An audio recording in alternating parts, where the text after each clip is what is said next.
My next guest is a UFC veteran who's going to be making his debut in the PFL tournament coming up here on June 21st. He's going to be taking on Natan Schulte. I might have butchered that, but I didn't butcher your name, Chris. How are you today?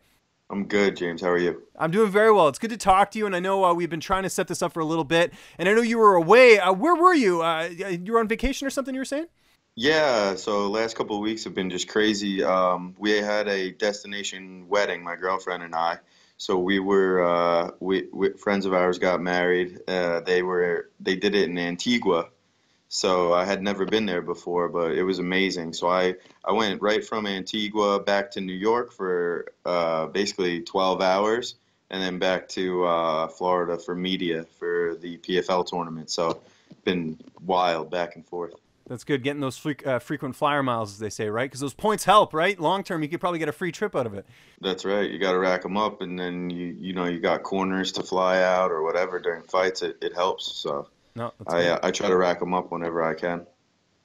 Obviously, last year we saw you on the MMA Hour. You announced that you're going to be leaving the UFC and going on to greater pastures. You signed with PFL. What sort of made PFL more of a sort of the best situation for you as far as the next step in your career? Well, we have a little bit of a relationship, being that actually before the UFC, I did compete once for the World Series of Fighting, which was before the PFL rebranded. I did compete, so I had a relationship with Ray and Ali stemming all the way back to like 2012 or 2013 when I competed for them. And they're people that I'm comfortable with. I have a lot of respect for Ray, a lot of respect for Ali. So they were really important, people that their opinions really matter to me. So Ali being my manager, he knows Ray really well. He wanted to see me somewhere where, he can get me the best. And PFL, the offer that they had for us was just great. And um, I really didn't sit on it too much. As soon as I saw it and I saw the tournament format that was laid out, it excited me because I think this is how fighting should go. I think there needs to be a playoff format.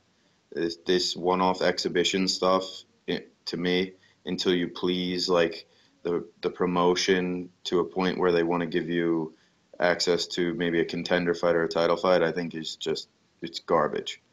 So the playoff format where you win and you keep moving on, that to me that resonates with me as a wrestler growing up.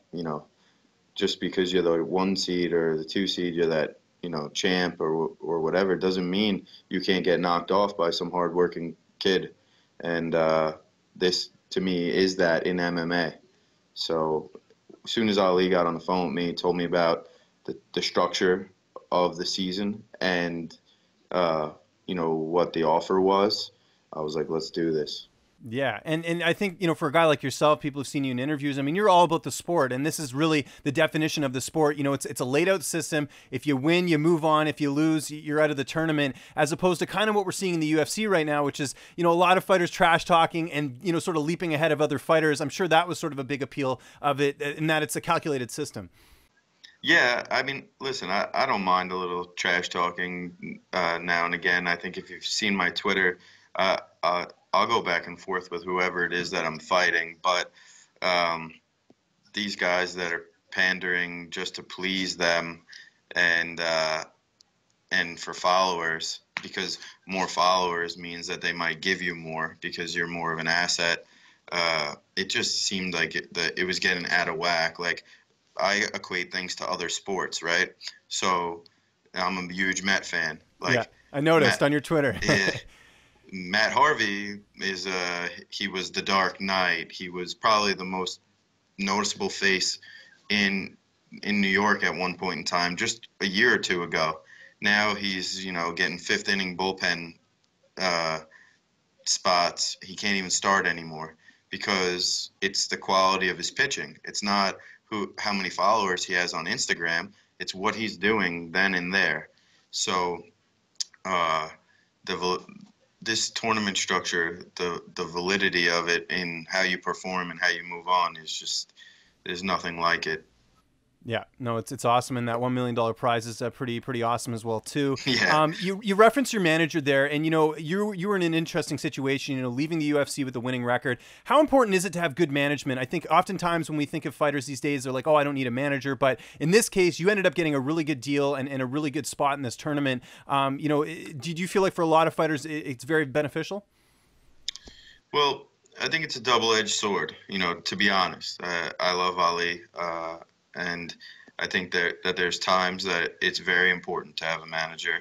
Um, but I also think I see the other side of the coin for some fighters. Like, listen, a lot of guys aren't getting taken care of the way that Connor gets taken care of, or that Ronda got taken care of. That's a pipe dream that they want everybody to follow and to lay it on the line in hopes that they'll be the next one of those couple people, which just isn't. That's a lie. That's not going to happen. Those people are special. They're special for multiple reasons, with who they connect with, and what their nationality is, etc. So if you're at the lower level and you can barely afford, to make ends meet, to be passing off another, 15% to someone else, I can see that, and that's gross. That's before taxes. I can see how that can break somebody. So that's why you're seeing fighters say, "Do I need a manager? What are you really doing for me? Just getting me fight agreements." But in a situation like what I had, where you butt heads with one of the main organizations and you're looking to go elsewhere, um, having Ali in my corner is just crucial. I wouldn't have been able to do this without him. Yeah, and the one thing I hear from Ali and all the fighters, I mean, they rave about him. You don't hear that too often from fighters, but I like the fact that he's also seeing what's happening in your personal life. Like, it's not just a fighter-manager relationship. He's asking about your kids. He's asking, do you need anything? And even when you're not fighting, like I hear of fighters that, might have a long break and Ali's still calling him every week. How nice is that to have that, as far as a manager? He's with us. He's more of a friend than a manager.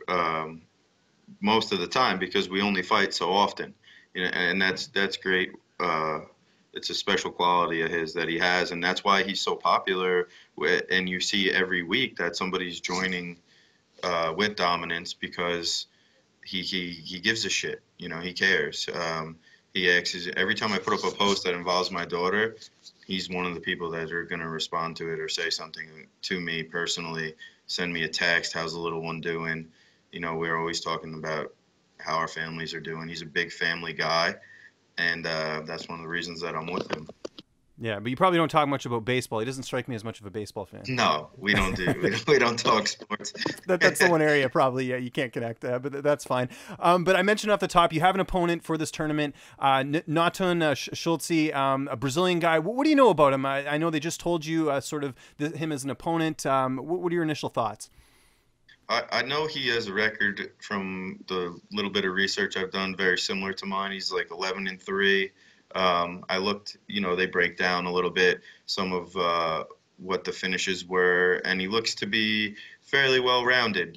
He's got 4 or 5 decisions, 3 or 4 TKOs, 3 submissions or 4 submissions, something like that. So it seems like he could do a little of this and a little of that. But I've come to a point in my career this far down the line that to be honest with you, I could care less. Right. I could care less if he was 15-0. I could care less if he was, 12-8. They're all tough when you get in there. These are professional trained fighters, and they want to win. And there's something on the line. And I think that it's more about what I can do. What my abilities are, what I bring to the table. So over the years, I've started focusing less and less on who the opponent is and more on like building myself, becoming a better fighter every day. That's awesome. And you obviously have some notice for this fight. How are you going to structure training camp? Is it just keep things business as usual, training in New York? So I've been training for a little bit because I knew that I was in the tournament. So camp has kind of been in for maybe the last month or so. So I'm going to treat it almost like leaving and coming back from this trip, like I hit the ground running, kind of. I have some training under my belt, and then I can really ramp it up, amplify everything when I get back to New York.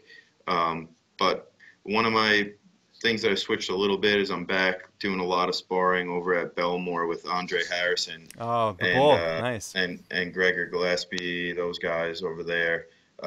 They're just my weight, they're my size. They're tough as nails. Their reputations speak for themselves as far as their abilities go. So my mindset is, you train with the best guys. I fist fight Andre Harrison twice a week. Who's Natan Schulte, compared to him. That's how I treat it. Iron sharpens iron.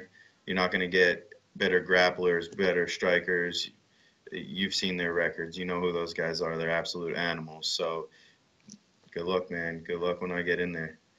And the $1 million prize. I mean, I know it's still early, but what would you do with the money if you won? Has that crossed your mind at all yet? The $1 million prize. It's crossed my mind a ton of times already. It's almost that lottery sense. You ever go buy a ticket and then you start just daydreaming about what would you do with all of it? Who would you give it to? Who would you help out? What would you get yourself? Um, so obviously it's not Powerball money, but it's quite a substantial amount of money. And my mindset, the kind of person I am, I'm an entrepreneur. I'm a business-minded person. So if I get my hands on that money, we're going to be investing in some real estate. We're going to be uh, doing some things with Island Strong, which is a local apparel company that I'm a partner in, and the gym. I own the gym with Ryan LaFleur and Greg DePasquale, Long Island MMA. We opened our second location in my hometown, so maybe an expansion to that. Who knows? But I'm not going to sit on it and just squander it and buy this and buy that. It would probably, majority of it would be some sort of investment in my future. We talked a bit about how you like focusing on yourself when it comes to fights, but I'm sure you're keeping an eye on the division itself and who's in the tournament. Aside from yourself, because I know that's going to be the answer, who's the toughest person in the tournament aside from you? At my weight, Yeah, at your weight, at 155. I think it's Magomedov, Okay. Rashid. And it's interesting. I feel almost like it's like fate. But he and I had a date in the UFC That's right. I for forgot a about top that. for a top 15 matchup in the Netherlands, like 2016, I think in May. And I got a call a week in saying that he had hurt his knee and he was out. And then in typical UFC fashion, nobody calls me, no one says anything. They just switch my opponent to his teammate Kabilov without saying a word to me or asking me, what I want to do when I was undefeated at that time. And that was probably like the start to the downfall with them, with our relationship. But I've seen him fight. I've seen him do some nasty things to some very tough people. So I know that he's nobody to play with. Before I let you go, we talked a lot about baseball in this in this interview, and that's kind of where we'll end things. I actually live right beside the Rogers Center here in Toronto. That Do you? R.A. Dickey trade, you're welcome, by the way. Are you mad at me for that? No. It's actually it was one of those things at the time. It helped the Jays, right? Because they went on pretty far in the playoffs and everything. I know they didn't get all the way, but it was still a good trade at the time for them. But what are your thoughts on the Mets this season? Are you seeing them going pretty far this year? What's sort of your initial outlook? I wish I had a good feel right now. I think everybody in New York that's a Met fan is just uneasy right now. I would call it uneasy because last year the hopes were so high. You had the World Series run, then you had the wild card game that Syndergaard, your boy, pitched his ass off and gets beat in like a one-zip game with the Giants that I was at. Then, I've had partial season tickets for the last couple of years. Last year was just such a letdown that I backed off of it. I was like, I'm not going to renew right now. But my hopes were kind of down until the last minute. They started signing guys. For majority of the off season, I don't know if you follow my social media, you probably see all they were putting up was pictures of guys already on the team that were getting married. Like that was their announcements, and I would post underneath like, where's the signings? Like who's gonna play, third? Who's gonna play second? and there was just no answers. And then they all of a sudden Bruce resigns, and then they pick up Frazier late. And Alderson just does like a really good job with what he has to work with there. Even though he's not the best with the media, I think he that guy knows what he's doing. And if we stay healthy, I think they're going to win that division this year. And when you get in the playoffs, anything can happen. We have good pitching. So we have DeGrom, we have Syndergaard. I see a deep run happening again if we can just get in. It's so hard in baseball to get in. And I know he's older, but any regrets letting Curtis Granderson go? He just hit a home run last night for the Jays. Jays are looking pretty good right now. He, I love Curtis. I think he's like a pro's pro. He's the type of guy that me growing up, that's the guy that, my dad pointed to and said, you want to conduct yourself like that person. Exactly. He's so That, good in interviews. Oh man, he's awesome. That's the guy that you want to be like, and that's one of my big issues with the fight game is that they don't care about, they're not looking past like the near future and what's getting them um, likes, follows right now. They're not building like a foundation of something that kids can really, the parents are proud to like let the kids watch and follow that fighter. These dudes are all modeled after like, I don't want to disparage anybody, but they're morons. A lot of the guys that get the most attention, and it's a shame. I grew up watching a sport like baseball where you had to be a professional and you wanted to set an example for kids, parents, anybody. And yeah, going back to Curtis though, he's that guy. So when you translate that to the clubhouse, I miss that he's not in there every day keeping people on their toes. But hopefully he has a good season for you guys. I wish that guy the best always. And speaking of a good season, we're looking forward to this season for the PFL tournament. The lightweight tournament's going to be awesome, Chris. Thanks so much for doing this. I really appreciate the time. Just remind anybody where they can get a hold of you on social media, and if you got any sponsors or shout-outs, man, the floor is yours. Yeah, you could get a hold of me. My handle is C Wade MMA on Twitter. I believe it's Chris Wade MMA on Instagram. And Facebook, you could just find my fan page.